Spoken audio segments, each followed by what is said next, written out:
नमस्कार. आज ही एक दिवडा काणी सांगता ऐकयाची.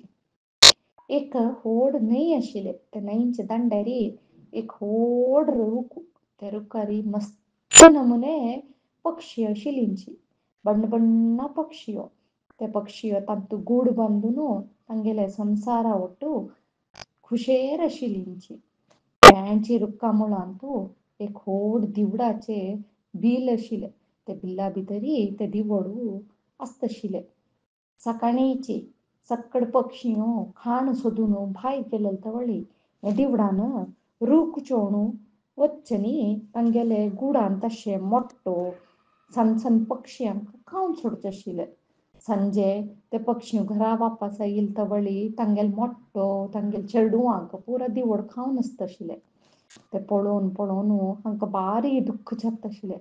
एक दीस बेजार येवन त्यांनी लेखले हें रूख सोडून विंगड वचून सोडया आमी म्हणून. त्यांची रुक्कारी एक प्राय जाल्लेले गुग्गूम बशिले.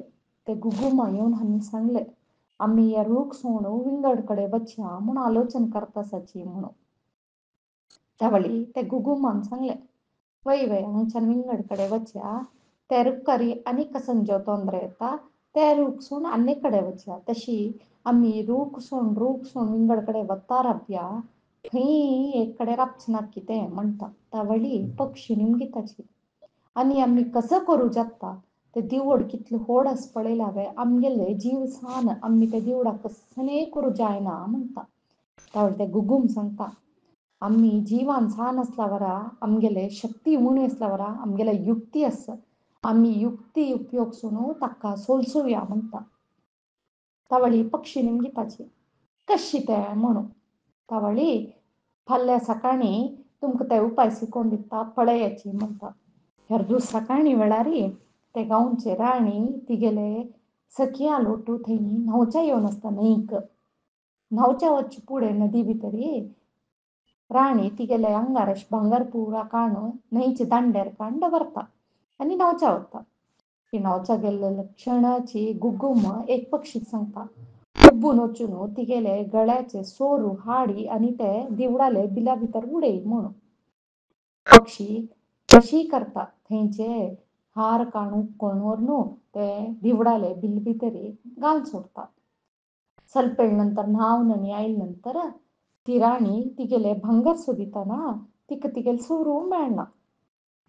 त्यावेळी ती तिगेले सिपायांक आपयतानी सांगता पळयाची मिगेले सोर मेळटाना खंय म्हणून सोदून काडाची म्हणटा.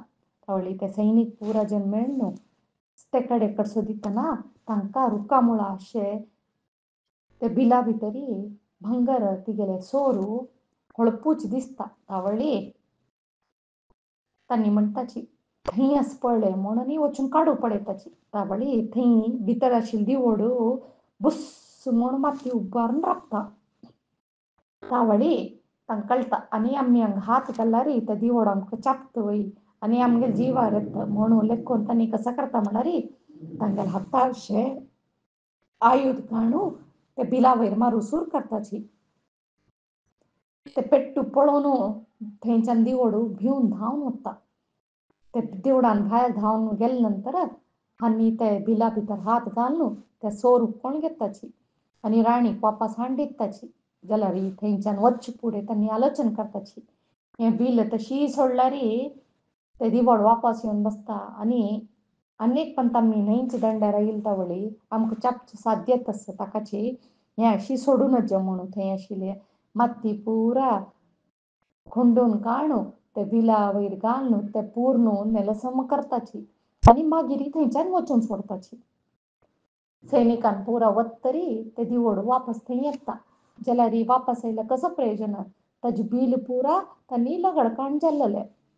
त्यावेळी ते दिवड आलोचन करता आनी हांगा राबूं जायना विंगड जाग सोदून वचका म्हूण ते दिवड थंयच्यान विंगड आनीक बील सोदून वता. ते दिवडान वतरी हे पक्षियांक पुरा भारी संतोश जाता खुशेरी आसताची. त्यावेळी आनी गुग्गुमाला येवन सांगताची तूं सांगिल्ले उपाय आमकां काम आयले ते दिवड हांगच्यान गेल्ले आमी नंतर आमी आमगेले संवसारा उठून खुशेरी हें रुखारी आसयत म्हणून. तशी ते गुग्गू म्हणता पळेल नव तुम्ही आम्ही जीवन सान असलारी अडना शक्ती उण असलारी अडना आम्ही कशी ते दिवडाक सोलसील पळेल नवे म्हणून तशी या काणी तात्पर्य कसं सांगाची शक्ती पशी युक्ती होड शक्ती खंय उपयोग सुचना की थंय आम्ही आमगे युक्ती उपयोग सिलारी आमगेले जय खंडितची म्हणून आशस तुमक्या काणी इष्ट जल म्हणून अनेक काणी ಒಟ್ಟು अनेक पंत म्हणल्या नमस्कार.